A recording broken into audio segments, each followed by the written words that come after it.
guys. So, oh, sure. Yeah. But once they do. All right. So tonight, happy Friday night to everybody. First of all, tonight I've got Nathan here with me. We're going to kind of talk through some of his experience. Nathan is a seasoned front end, back end, and kind of full stack developer with I got a little bit of echo here. With a healthy love of data and open source. Nathan, you want to kind of tell everybody about yourself a little bit and your background? Sure. I've been at it all my professional life. I declared computer science for college, but didn't quite make it through learning how to balancing the social and the educational sides of college. So, but I did have like a lab monitor role to kind of pay for school along the way. And I'd have these midnight shifts or graveyard shifts in the computer rooms or computer labs, and, got to experience, early Unix and, email that way, and, message boards and, the early internet, early browsers. So that was fun. Little ICQ and yeah, little AOL login. Gopher and sure, like stacks of AOL discs around.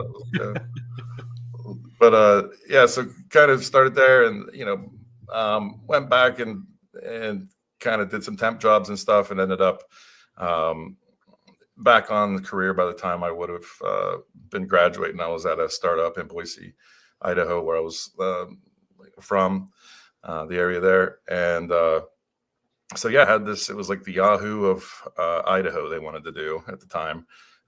So I did that for a couple of years, and then I got a gig with a kind of my first professional gig at a technical documentation firm that started out of Seattle for Microsoft, and then they opened up a branch for Hewlett Packard in Boise. So I was able to do work for both of those companies in that early stage of my career, and got early exposure then to kind of the big offices of going on campus of both of those companies was interesting. Okay. Exciting. And kind of kicked it off with a bang there. I actually was on a team that won an award. They have this Society of Technical Communicators. And then they'll give out awards every year. So that year I was part of a team that I still have kind of a plaque from it. And then sat on a panel talking about advances in XML at the time. So that was fun. Wow. Yeah. But then after that, let's see. That company kind of went through some downsizing. There was some layoffs around 2000 or early 2000s. The market kind of went down, and so there were some layoffs, and kind of some of the people that I worked with started a new company. So I kind of branched off with them and hung out with them. It was a smaller play.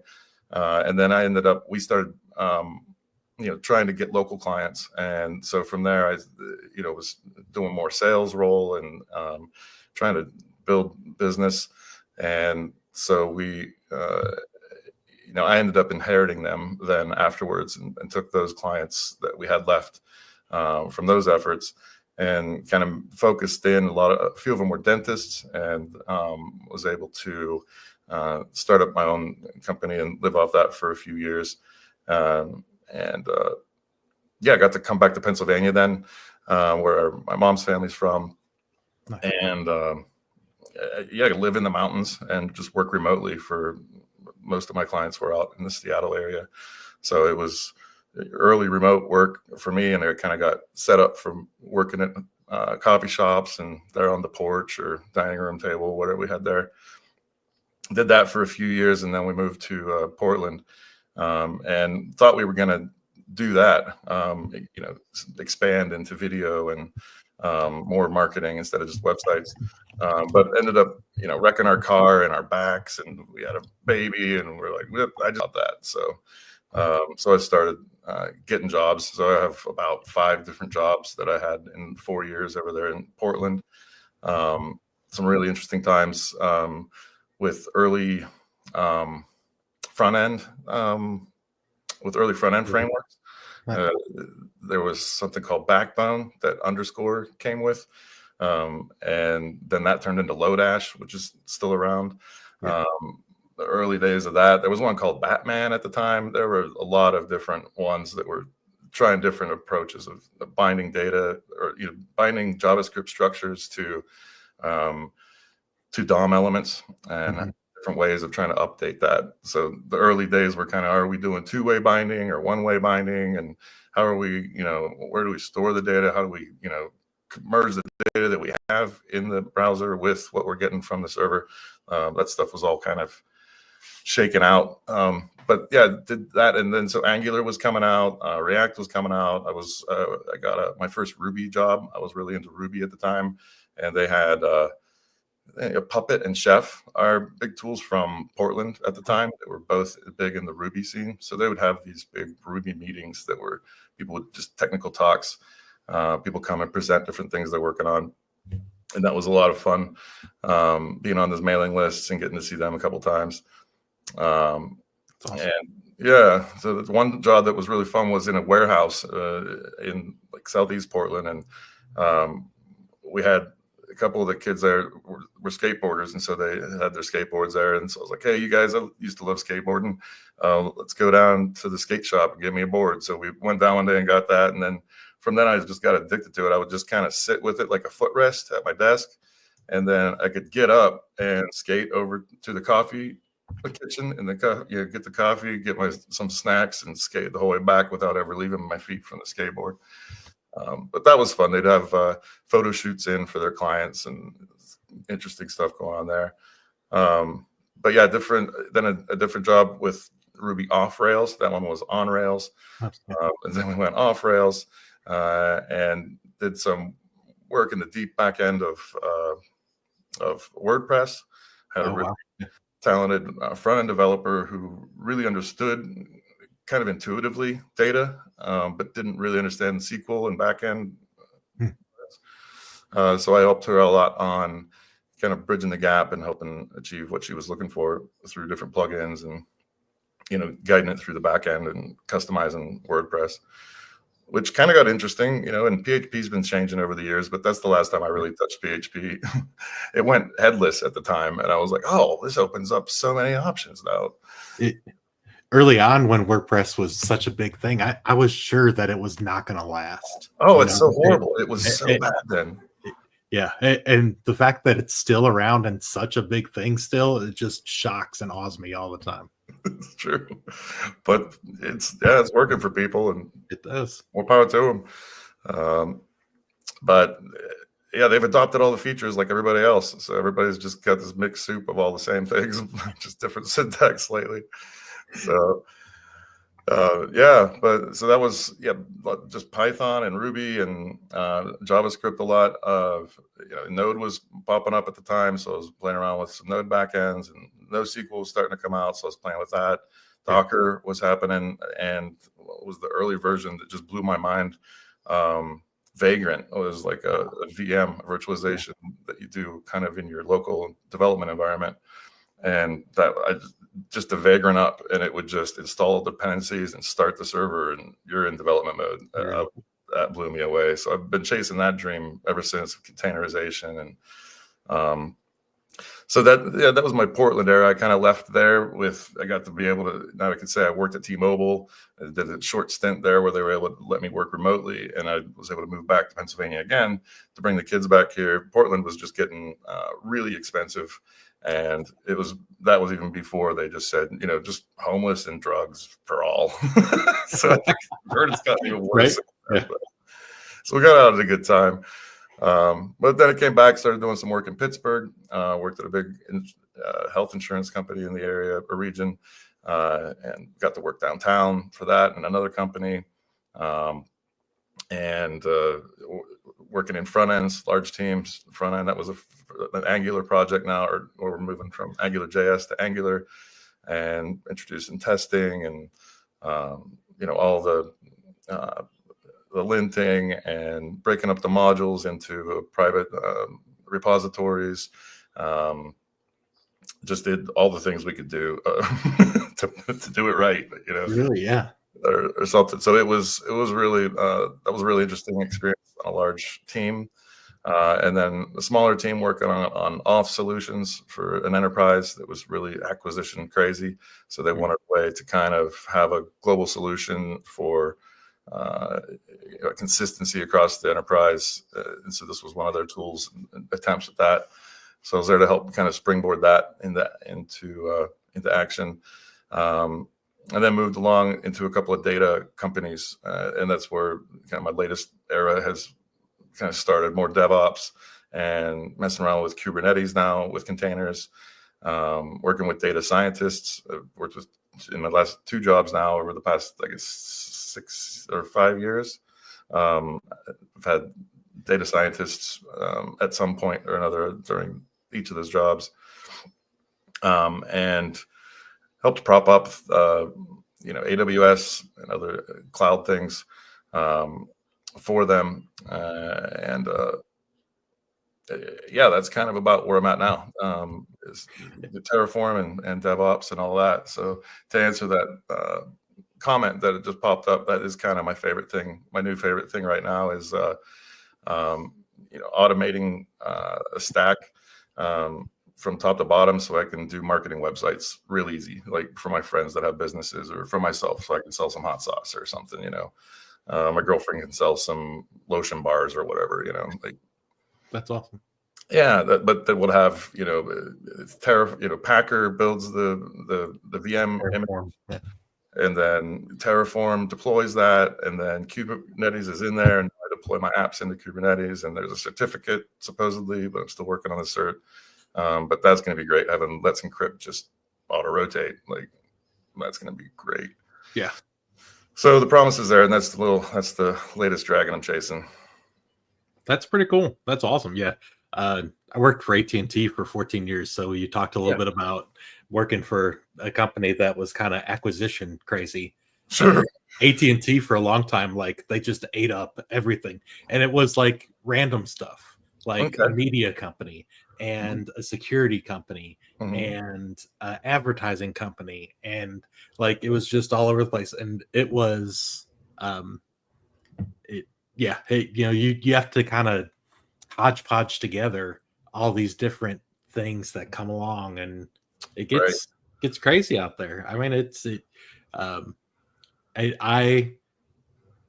when I moved into the security side of AT&T, like, you talked a little bit about AWS there at the end, but Alien Vault was AWS when AT&T acquired Alien Vault, and AT&T was an Azure shop. And so I had to take their AWS stuff, migrate it to Azure.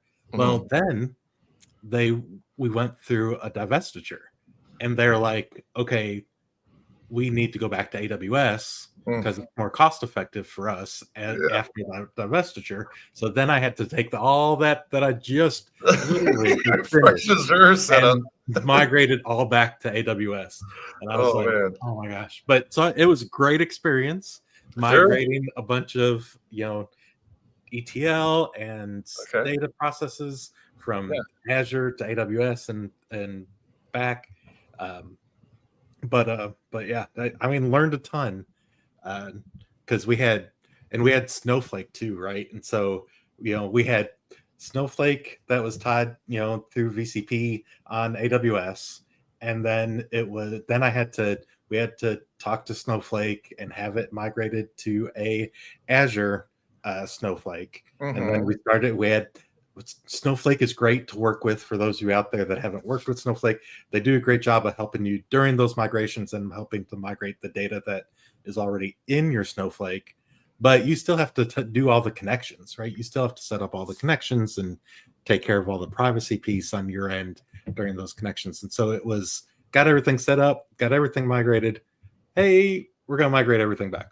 So it was, like I said, great experience learning how to set up new VCPs and set up all the connections between the VCP and Snowflake. And we had a Postgres server in AWS, RDS server in AWS. And it was, like I said, a ton of work. No sooner did I finish getting everything to a place where everything was really steady and secure and I felt good about it. They were like, hey, let's send it all back. Okay. What timing?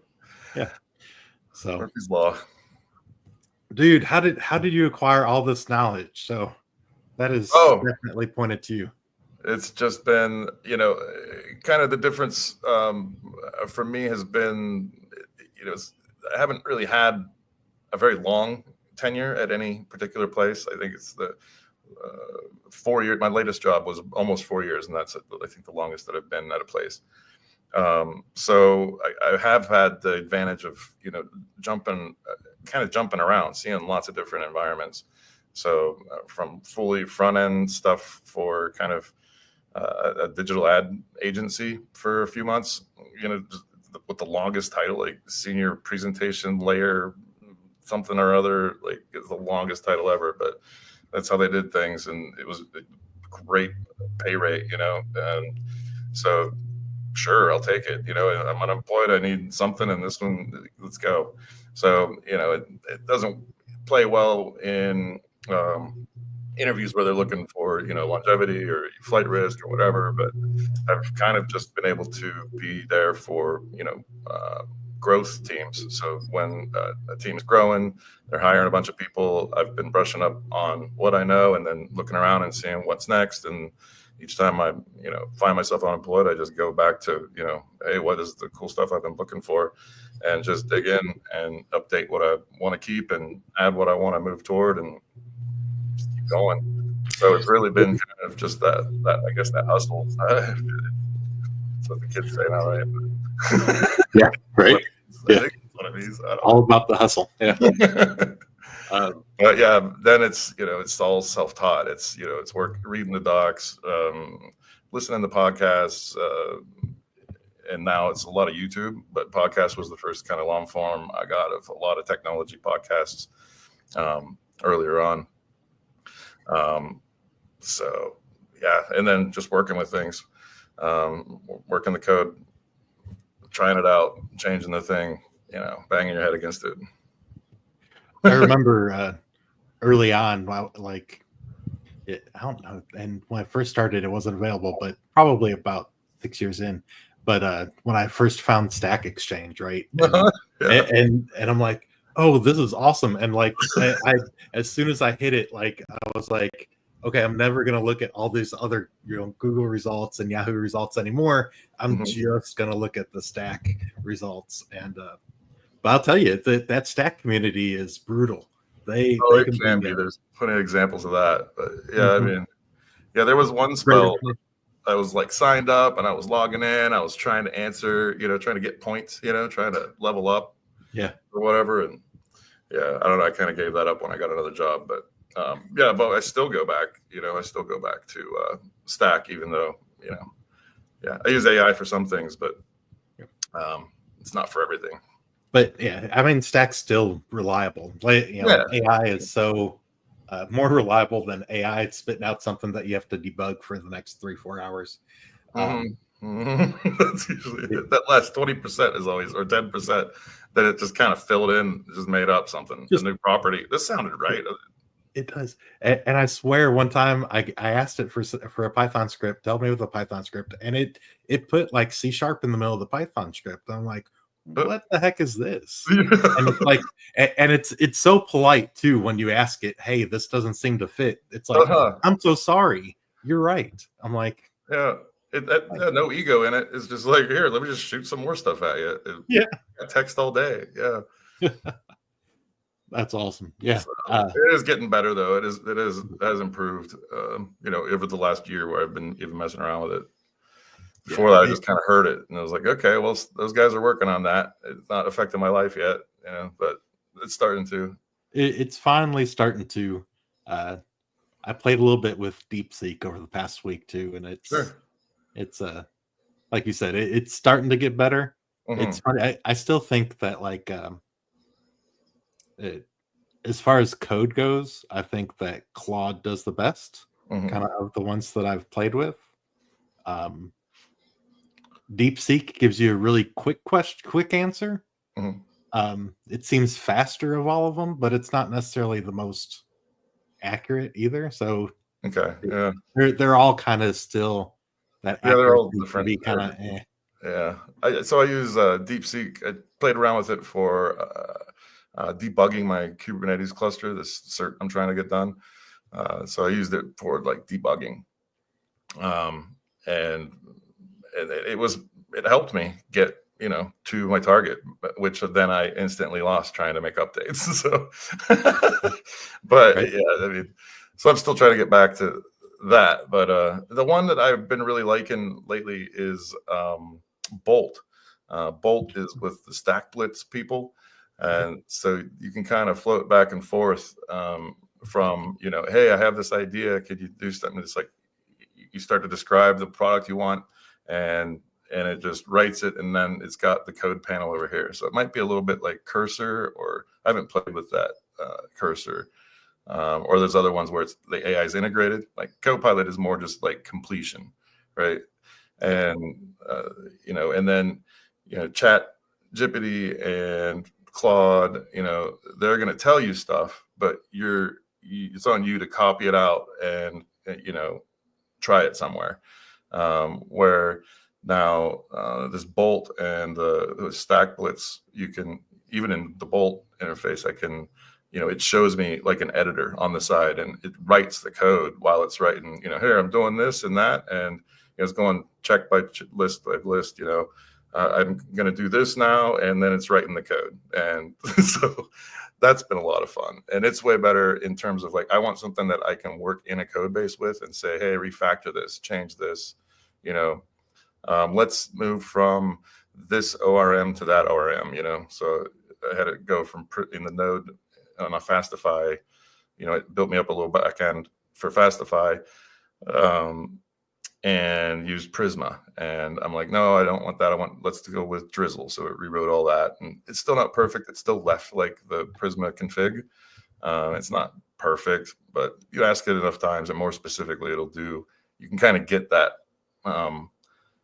where you're leading it, and directing its work, rather than, I feel like when it's rewriting it every time, that you're letting it guide, and it's easy to follow into the follower mode. Like, you're like, okay, I just tell me what next, because everything, and it's like, no, you have to you're the human here. You have to take control and vet it and have the idea and all this. So that I like that balance of Bolt though, and then you can take that repo out to Stack Blitz. You can connect it to your GitHub repo so that you can kind of get a full circle development workflow there. Nice. But yeah, that's my latest opinion of it on AI. Thank you. People are starting to notice your screen's frozen too. I don't know what. Yeah, I'm afraid to refresh the screen, but kick you out or something. Yeah, should I try that? Just refresh. You might try it. If it kicks you out, you could always jump back in. All right, I'll give it a shot, because that's a fine screen grab there, but yeah, at least you're smiling, right? I mean, look at that. It's fine. Yeah.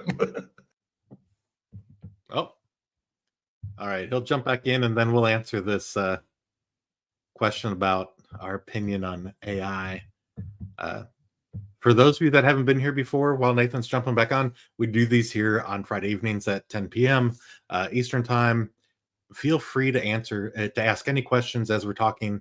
Let us know what you're interested in, what you want to know from us, and happy to. There you are. Hey, there.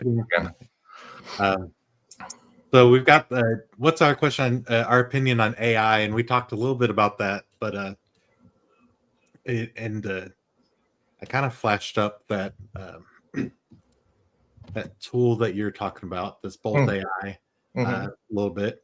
And so tell us maybe a little bit about what's your overall general take on AI, and maybe where it's going in the next year or two, what you think. Right. Yeah, I don't know. It's going to be interesting, and it's just, you can't tell. Like, I wasn't, let's rewind a week before DeepSeek. We wouldn't have, we would have had a different perspective of the scene of it.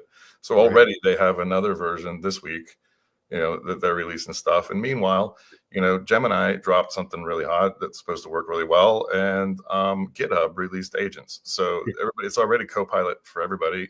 So the prices are going down. So I think it's just going to be that. I kind of feel like we're just at that maturation level of, technology coming in, and this kind of feels like the final like landing of Web 3.0. Like all the currency crypto bros tried to be like, hey, no, this is really the next thing. And it's like, yeah, I mean, for what it is, it's just gambling though, really. Like, have fun. But I mean, but yeah, it's not, that promise of, what was the one of them that had, it had like a JavaScript built in. You'd like make an app and, you would earn, crypto for your app. People would run your app and it would cost them a little tiny fraction and you'd be able to rack it up. You're like, I don't know, what am I going to do? Make an astrology app or something and and throw it out there? Yeah. I don't know. I didn't really ever try it though.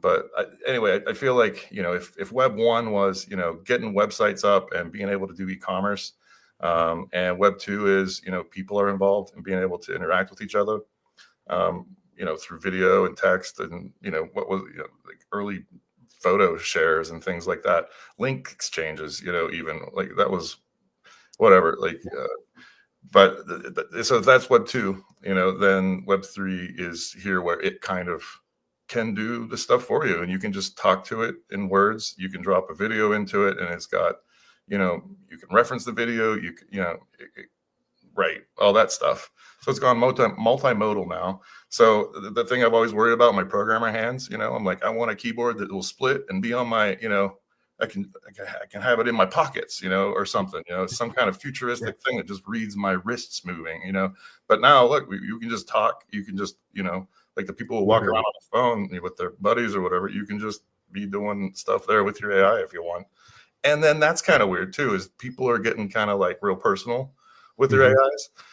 Like I heard this one chick the other day talking about her usage of AI and she's got, like a husband chat.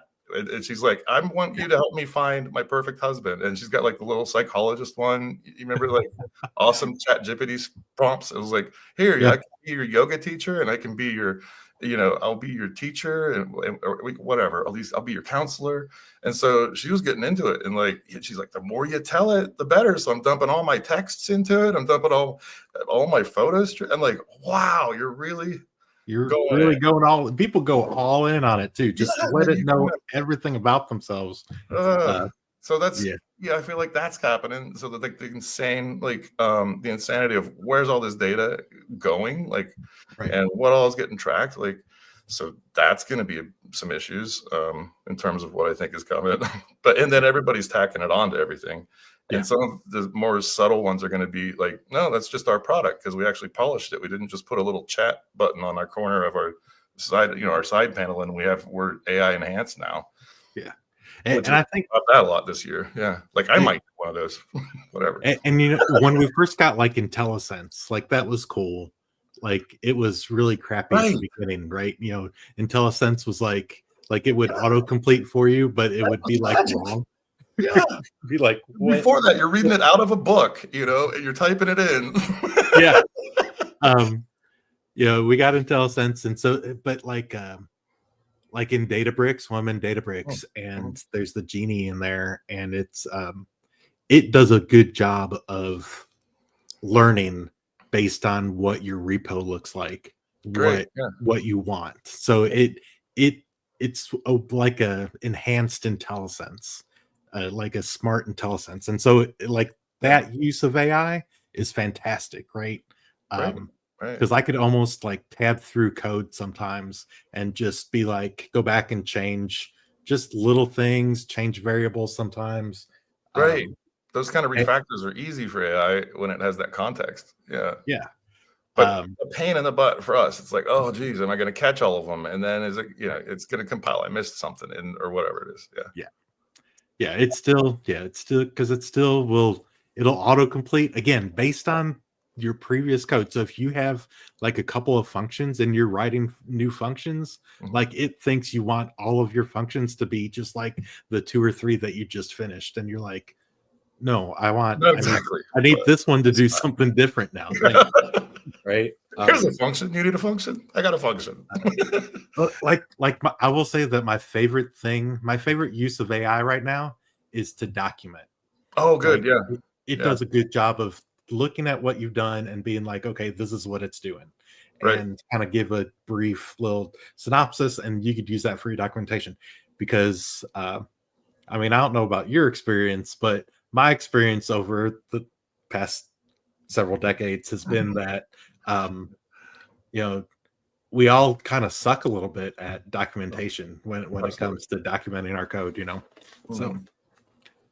so that's my favorite use of AI right now. But yeah, It's a good one. And I'd add, like I use like charting, like what is it called? Not charting like dashboards, but like diagramming. system diagramming. Yeah, yeah. So like mermaid charts, so that I Oh yeah. can integrate those into Markdown. Like on GitHub, it'll just read Well, mermaid Markdown and show you a system chart or whatever it is you put in there. Yeah. one of the guys I work with where I'm consulting, they said that you could tell it to read your Git repo, and it will create the README and the Markdown file for your Git repo.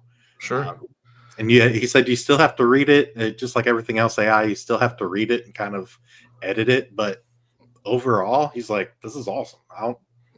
Yeah. Way better than I'd have come up with or spent time doing on my own." Right. Right. Right.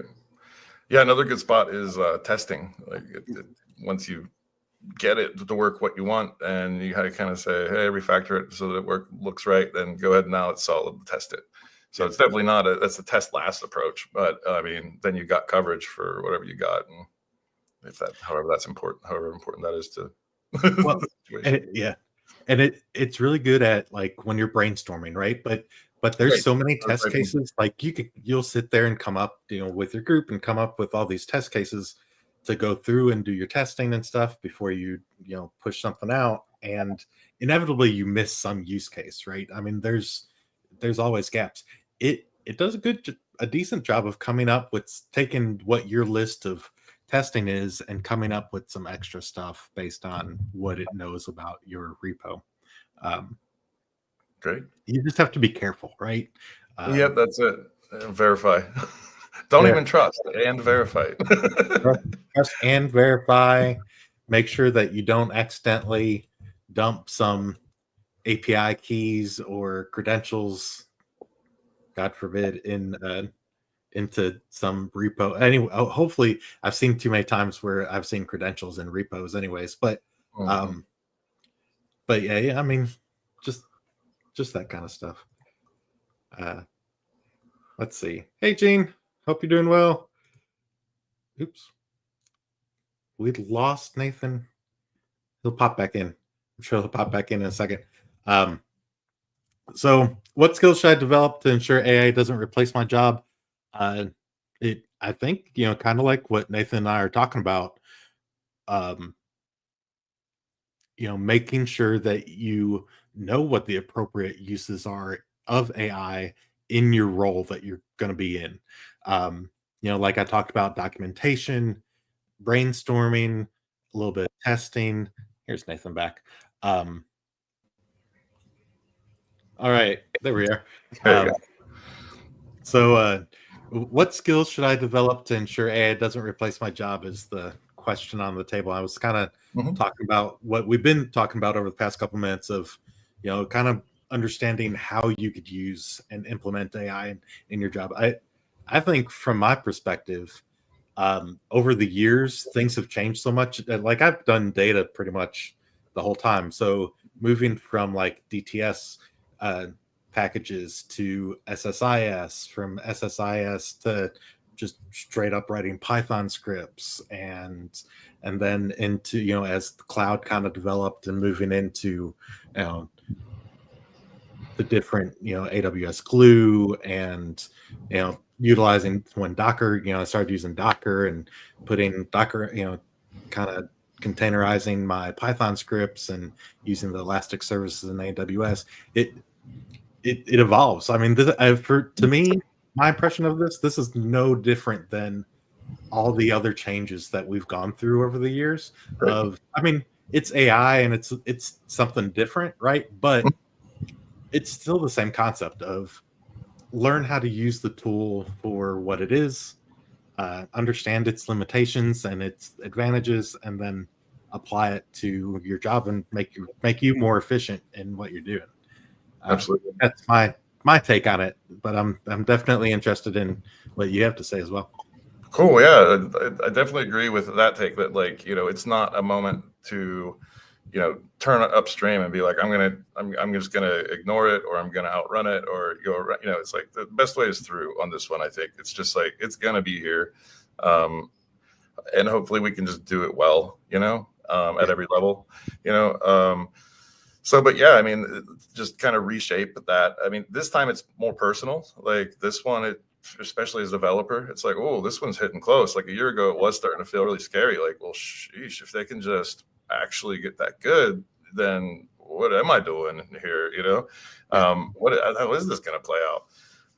But really, it comes, there's a lot of moving. It just increases the amount of moving parts. And so really, I think what's going on with all these companies with their layoffs is they're laying off kind of the traditional development stacks, and leaning into more AI stacks. They're just kind of shifting, it's because they have to, so it's that market pressure, the management level pressure. It gets into a societal kind of thing. So it's having its moment. It's a bubble, but it's still it'll remain afterwards. It's like the internet. So the other way to say this is to like reframe it, to ensure social media doesn't replace my job, but that didn't really approach as many people as personally, right? Or the internet doesn't replace my job. Like Barnes and Noble had an issue with that, but not everybody was at Barnes and Noble. I mean, sure, we were the local mom and pop shop were more worried about Walmart at the time, honestly. And so they got double slammed there. So life's going to move on. I grew up on farms, and, we just chose, I'm not going to be a farmer anymore. I gotta, or farm something different, farm some digital skills, but farm some data, right? Farm some interfaces. Yeah. Do something different.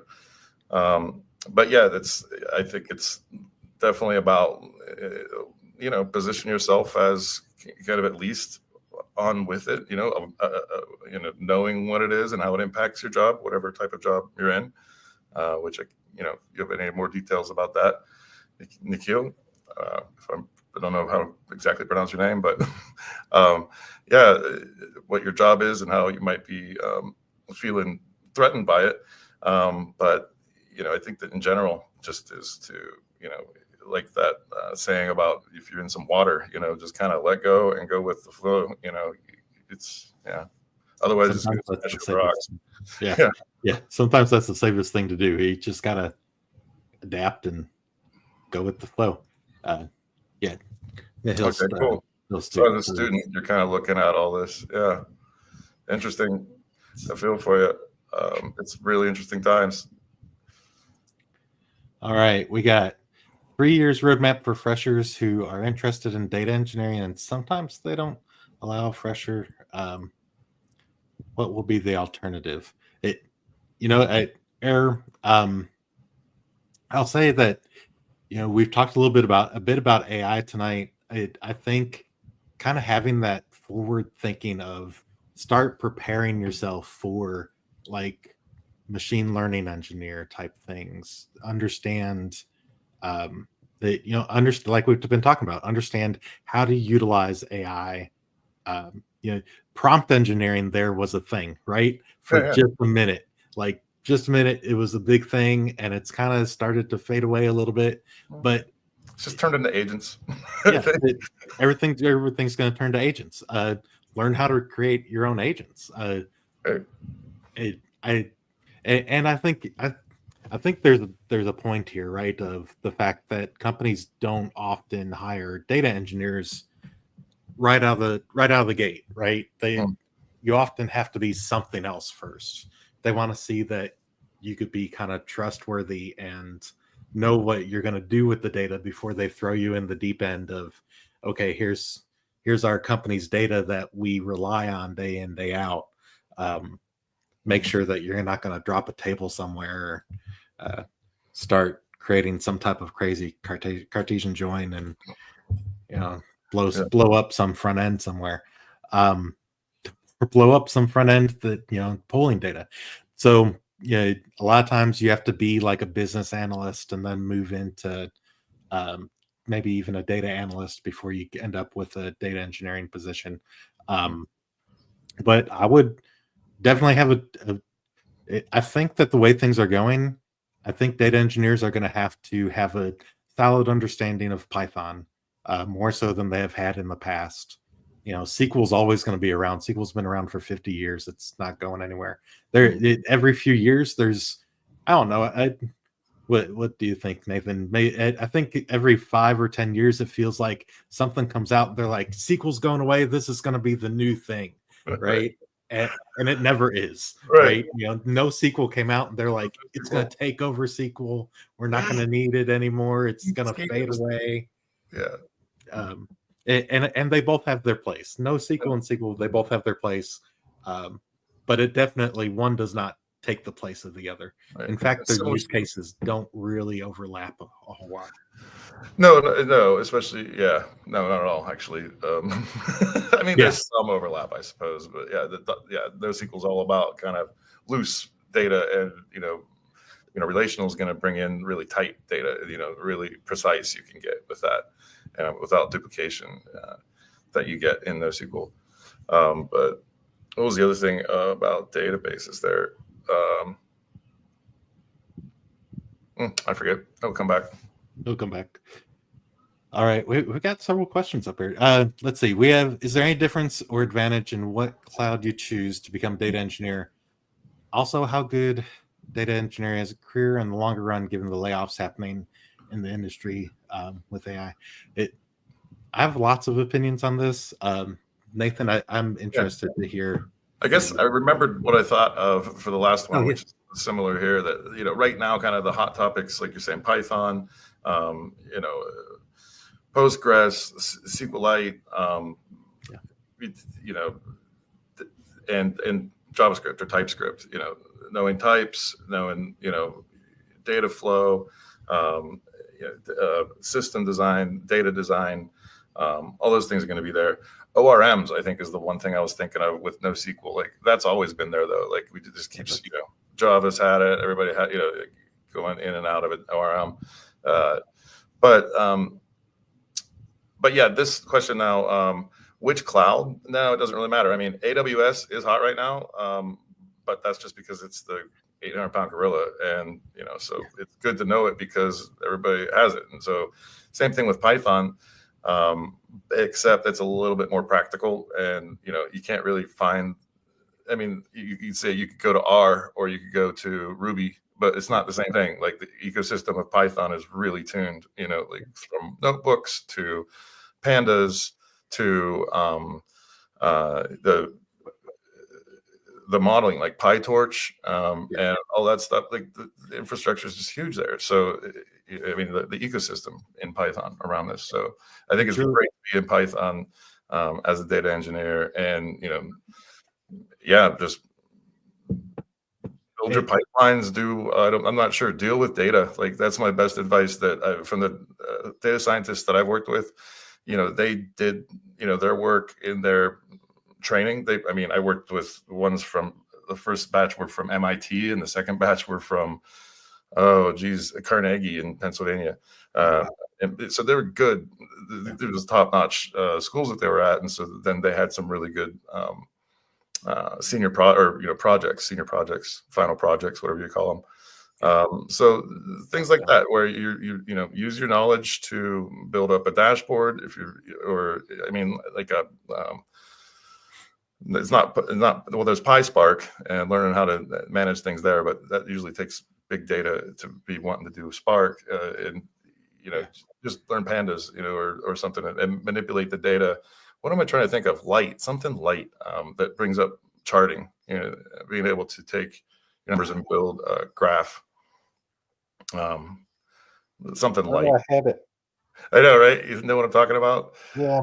It's that Python one. It's like Light Stage, or I don't know. Google. Like, I could see it. I could see the graph in my head. And Streamlit. Yeah. You got that, and even if you're just getting used to like a Plotly or something, and Plotly's great. Yeah, NumPy. Yeah, NumPy. NumPy is like a big one, especially for data science. So yeah, getting used to kind of doing that.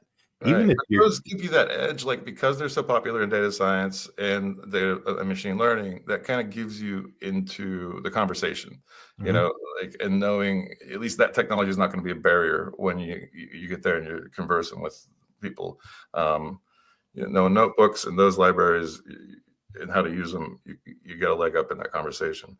Yeah. Um, And but then it's a wide thing too, like where getting in as data engineering or getting in as there's a lot of places you get in at different sizes of companies. yeah. So there's tons of I mean, I don't know where to start with it. There's so many. And I really feel like with data, it's just getting your foot in the door. It doesn't matter which title you get your foot in the door with. Once you get your foot in the door, like you could kind of move to whichever one of those kind of aspects that you want to end up landing in, whether it be data science or data engineering, or if you want to be like a BI analyst, and that's cool too. There's plenty of space for that. But but yeah, I do think that Python's become so pervasive just in everything. I mean, you could use Python in Snowflake. Obviously, Databricks is big PySpark. You'd use it in Synapse.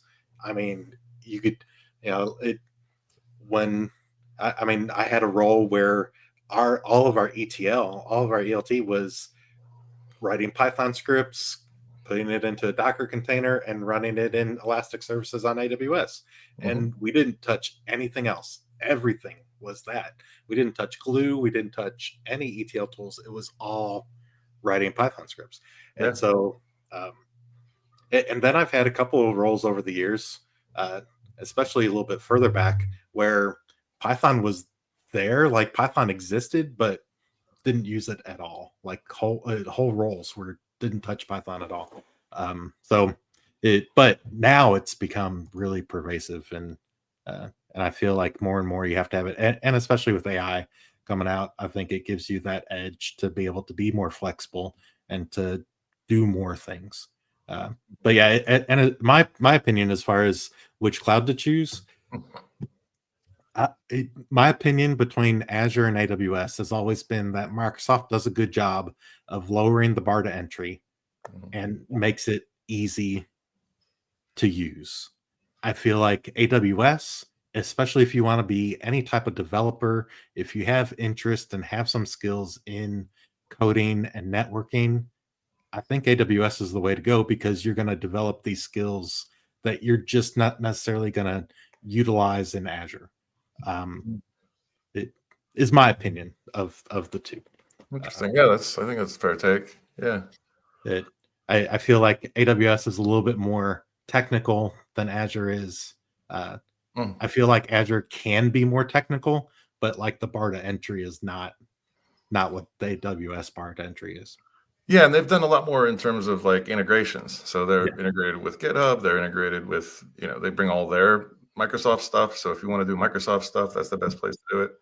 Um, you can run some Windows in EC2, but like on AWS, um, so it's possible. Yeah. But yeah, definitely, especially if you're going through the console, those are notoriously not fun. But like G Cloud, I think is the worst one in terms of interface. I've never been on Oracle or IBM's clouds, but just those are the Yeah. only ones. And then so I use DigitalOcean. I love that one Oh because yeah. it's just like flat rates, and they are growing. I've noticed in the last 6 months that I've been working with it. They've got they're moving the AI stuff too. So they've got GP. I'm sorry, the GCP. processing, the graphics processors now, Oh yeah, yeah. and they have like a little AI marketplace and things like that now. So, but it's interesting. And Azure is bringing like models. A lot of them have these like model libraries that you can bring Yeah. in your own little Deepseek or You can. smaller models in, like Hugging Face or something. But yeah, that's different. Let's see. Is there any difference or advantage? Oh, this is the same question. Uh, how could? Okay, so that was the yeah, and I mean the layoffs. The bigger companies Mhm. like, and I'll say that AT&T is doing layoffs too, right? I mean, it's not, but AT&T does layoffs and calls them surpluses. Mm.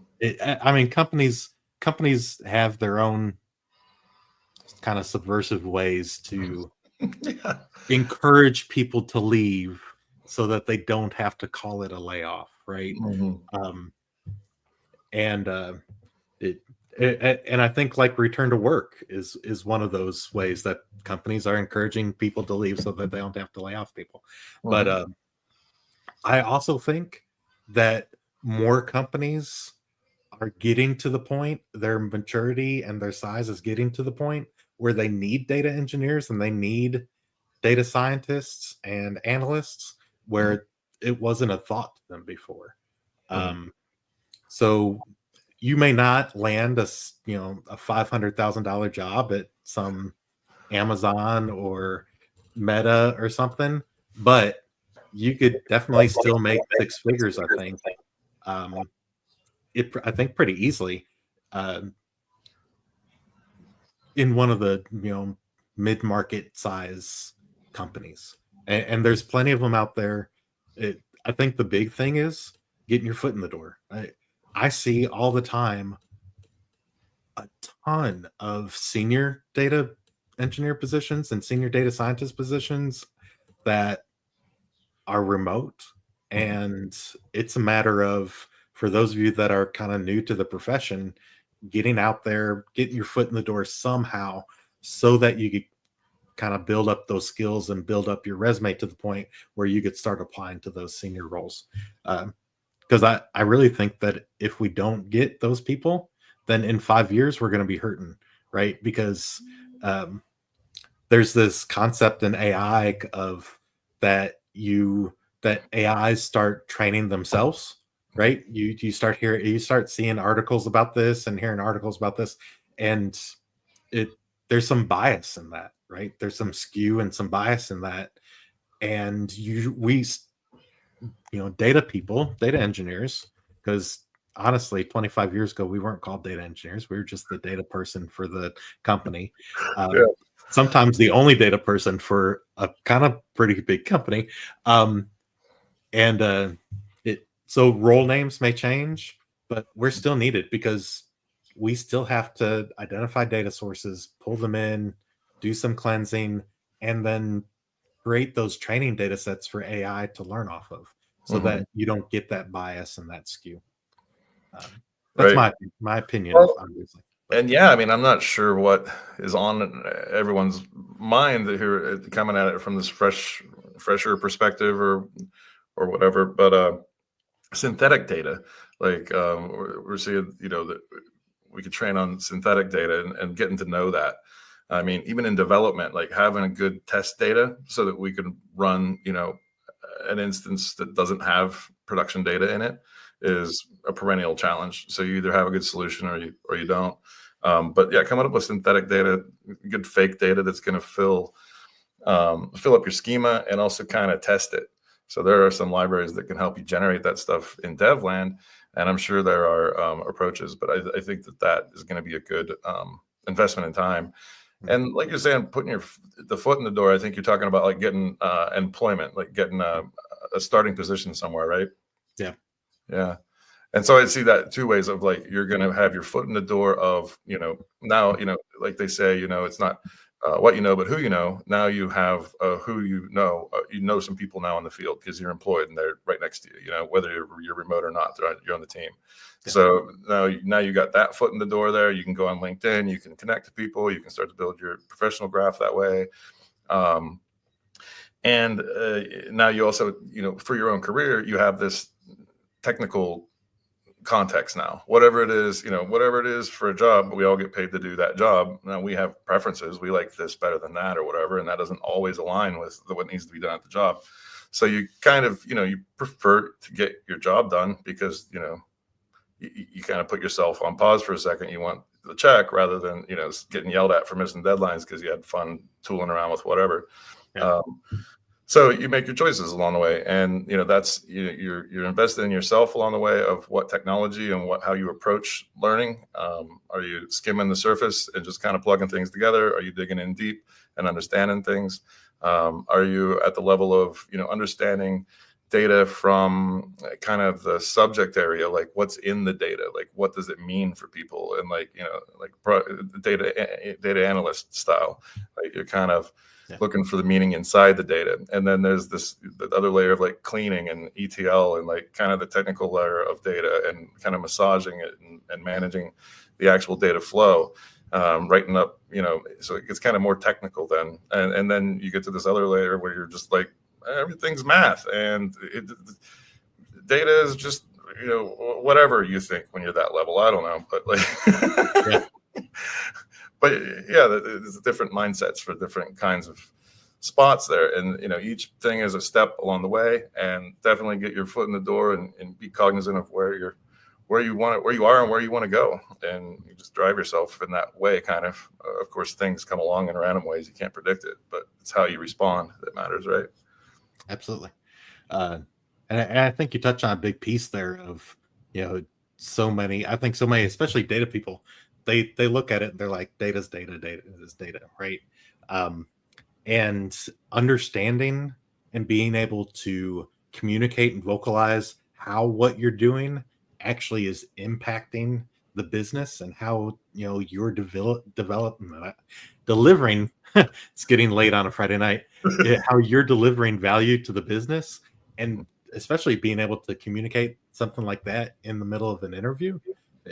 I think that's what's going to land you a job, right? You know, being able to take what you do and show that you understand how it impacts others and how it impacts the business is a big deal that, especially, I think a lot of entry-level people just don't have a concept of. So if you could find a way to kind of develop that, talk to other data engineers, talk to other developers at all, right? I mean, just like I'm in Knoxville and we don't have like a data meetup. There's no data groups in Knoxville, but there's a developer group. And so I try to go to the developer group every now and again. Nice. It's still the same concept, right? I mean, it's you're talking to other people that are going out there that are developing systems and tools and resources to help the company better succeed, more efficiently succeed, whatever those cases may be, and sometimes delivering, you know, products to customers, right? But our customers are often, my customers are often internal, right, as opposed to, you know, actually external facing customers. But being able to have that conversation is important. Good point. So yeah, all that to say, don't neglect the soft skills as you're learning the technical skills. Absolutely. Yeah. Awesome. Great conversation tonight, guys. I'm so happy everybody got here and showed up, got to ask some questions. If y'all have any final questions as we wrap up these last few minutes, I want to be respectful of Nathan's time. I want to be respectful of everybody else's time out there. We are very close to nearing the top of the hour. And yeah, it was fun. Nathan, man, we're going to have to do this again. This has probably been one of the funnest and most enjoyable interviews and kind of collaborations that I've done like this. So I appreciate you offering to jump on here with me. Sure. It's been fun for me. Like, I was kind of nervous. I'm like, this is weird. I'm online. Like this, I'm live, man. I'm on TV. Right. It's fun doing that. You know, on two sides, it's nice that you're a smaller channel. There's less pressure, but also there's that chance of like, you know, well, hey, if I could do things to help you grow, then I appreciate that too, because I really appreciate, you know, your content and what you've been bringing to this channel or through this channel. Yeah, what you're bringing of yourself to this channel. Yeah. It's really helped me to kind of stay motivated and just, you know, you're just a down to earth guy and you clearly have the years of experience, and so it's great to really, you're just really authentic, and I appreciate that. Yeah. I unfortunately or fortunately don't know how to be any other way. So I can relate. Yeah. Like, sorry, if you think it's weird, if you think it's normal, it's what I am. Like, right? Just what I am. Yeah. I've got all my nerdy stuff behind me, and I am who I am, and that's all that I am. I got plenty of nerdy stuff ahead of me too. Don't worry. Awesome. Not gonna stop. Yeah, we can wrap it if you'd like, or I could hop off. You can wind up or whatever. But yeah, we want to call it a solid hour. We can maybe do a follow up sometime. Yeah, absolutely. Well, all right. Thanks for the comments, everybody. I really enjoyed it, and I'll sign off and talk to you guys next time. Awesome. Thank you all. Thank you, Nathan. And we'll see you all again next week. Cheers.